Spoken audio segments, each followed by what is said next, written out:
ঘরে থাকা সব মশলা দিয়ে চিকেন তেহেরি রান্না করেছি। এভাবে যদি চিকেন তেহেরি বানান তাহলে রেস্টুরেন্টের তেহেরি স্বাদ কেউ হার মানাবে। এটা অনেক বেশি মজা হয়। অবশ্যই একবার বাসায় এভাবে ট্রাই করবেন। একদমই সহজ এবং এই ধরনের মশলা আমাদের সবার ঘরে থাকে। ঘরে থাকা উপকরণ দিয়ে যদি এত মজার বিরিয়ানি রান্না করা হয় তাহলে আর এক্সট্রা প্যাকেটের মশলা কেন ব্যবহার করব। দেখতেই পাচ্ছেন কতটা ঝরঝরা হয়েছে এবং ভেতরের চিকেনটা ভেতরে খুব বেশি জুসি রয়েছে। এই যে আমি দেখাচ্ছি ছিঁড়ে, অসম্ভব মজা হয়। অবশ্যই এভাবে ট্রাই করতে পারেন একবার। তো এখানে আমি যেটা করেছি, বাদাম নিয়েছি কয়েক প্রকার, আপনারা চাইলে এক প্রকারও দিতে পারেন। আর এই যে সমস্ত মশলা যেগুলো ঘরেই থাকে। তারপর আমি চিকেনটাকে ভালো করে ধুয়ে একটা কড়াই নিয়ে নিয়েছি, আদা রসুন পেস্ট নিয়ে নিলাম, ওই যে বাদাম বাটাগুলো নিয়ে নিলাম, জয়ফলের সাথে ছিল নিয়ে নিচ্ছি। এখন হচ্ছে টক দই একটু ফেটিয়ে নিচ্ছি, প্রায় 3 টেবিল চামচের মতো এখানে হয়েছে। তো সবটুকুই আমি দিয়ে দিলাম টক দইটা অবশ্যই দিতে হবে। আর টক দই না থাকলে গুঁড়া দুধের সাথে লেবুটা মিক্স করেও দেওয়া যায়। তারপরে গোটা মশলাগুলো দিয়ে দিলাম। এখন দিয়ে দিচ্ছি হচ্ছে লবণ স্বাদ মতো। তারপরে হচ্ছে এটাকে কি বলে, তেল দিয়ে দিলাম হচ্ছে শুকনো মরিচের গুঁড়া। ঝালটা আপনারা আপনাদের পছন্দ মতো দিবেন, যেহেতু আমার বাচ্চা খাবে তাই আমি একটু বুঝে শুনিয়ে ঝালটা দিই এবং হাতের সাহায্যে খুব ভালো করে এটাকে মাখায় এখানে 1 কাপ পানি আমি অ্যাড করে চুলায় দিয়ে দিব। একটু ঢাকনা দিয়ে কিছুক্ষণের জন্য জাল করে নিব। ঢাকনাটা খুলে আমি নেড়ে চেড়ে মিশিয়ে নিব ভালোভাবে। তারপরে আমি পানিটা শুকিয়ে আসা পর্যন্ত অপেক্ষা করব। এই ঢাকনাটা খোলার পরে এত সুন্দর একটা ঘ্রাণ আসছে, মানে আনবিলিভেবল। এখন আমি পেঁয়াজ অ্যাড করে দিচ্ছি, কারণ প্রথম পর্যায়ে পেঁয়াজ অ্যাড করতে আমি ভুলে গিয়েছিলাম, কারণ আমার বাচ্চা তখন আমার সাথে কথা বলছিল। আর কথা বলতে বলতে কাজ করলে আমি অনেক সময় ভুলে যাই। তো এটা ব্যাপার না, আপনারা আগে পিছিয়ে দিতেই পারেন। তো প্রথমে দিলে একটু ভালো হয় আর কি।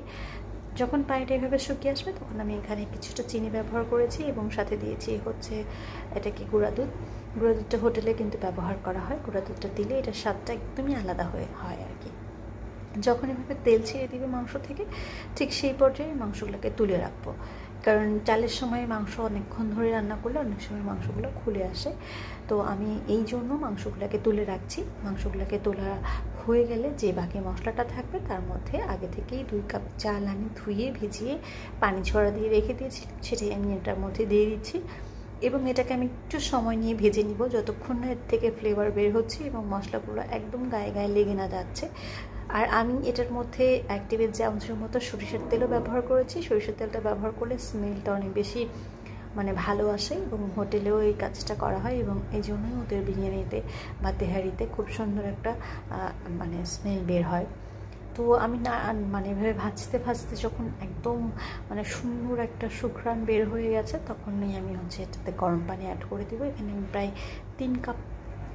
4 কাপের মতো পানি অ্যাড করেছি, যেহেতু আমি এখানে 2 কাপ পোলাওয়ের চাল নিয়েছি, সেখানে আমি 4 কাপ পানি ব্যবহার করেছি। আগে থেকেই পানিটা আমি হচ্ছে ফুটিয়ে রেখেছিলাম, সেই পানিটাই আমি এখানে ব্যবহার করবো। দেখতেই পাচ্ছেন চালটা কত সুন্দর ভাজা হয়ে গেছে।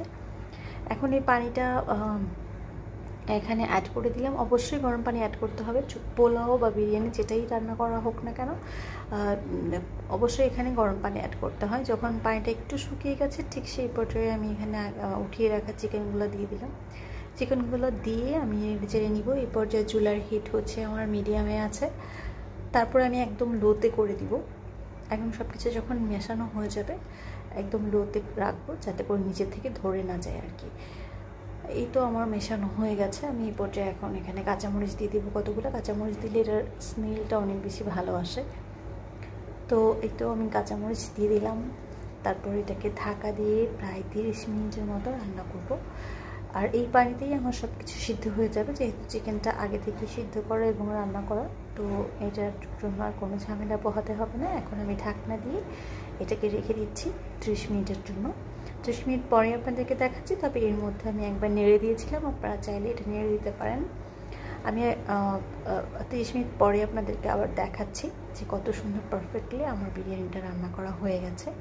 তো এভাবে যদি আপনারা রান্না করেন তাহলে আপনাদের বিরিয়ানির স্বাদ, গন্ধ এবং খেতেও অনেক বেশি মজা হবে। তো আমার বাচ্চা অনেক বেশি পছন্দ করে, এই জন্য আমি মাঝে মাঝেই ওর জন্য এভাবে খুব সহজভাবে ঘরে থাকা সব মশলা দিয়েই করে ফেলি। এই চিকেন তেহারিটাও খুব পছন্দ করে এবং ঘরে থাকা মশলা দিয়ে আমি এটা করি সবসময়।